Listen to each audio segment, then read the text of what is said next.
Ka Supreme Court hak sepau tarik unaitung arja arpulai kala Pynsangeh eki hukum jong ka Meghalaya High Court ban wanrah dagi borsipai nak sarkar India ban tek lakam ni ban khanglad ya ka kam ti bat khaïi dewïong beaiñ hak jela Meghalaya.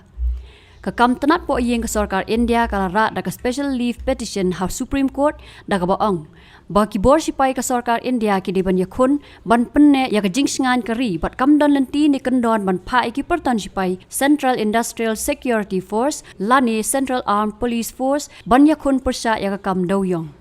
Hakamuka duma hapadang ka sarkar India bat ka jela Meghalaya ketenat kampo yeng kala yakun persa ya ki hukum ka Meghalaya High Court ki bala penmi ha ka khatlai bat arpau tarik ulber arja arpulai nang ta ha ka khat ar tarik uyayong arja arpulai dak ba pensong nongrim halor ka PIL ka bala penbor ban wanrah dagi bor sipai India. Hakini ki hukum ka Meghalaya High Court kala hukum ya katanat kampo yeng ban aidak ban longkoloi ban pha sipo perton ki sipai CISF ban khanglad ya ka kamti bat khaïi dewïong ha ka jela Meghalaya. Hakatayo ka beningkong jong benai naitung arjar pulai ka High Court kala pen idak pa an batha ya ka Central Bureau of Investigation ban tokit ya ka kamti bat khaïi dewïong beaiñ ha ka jela.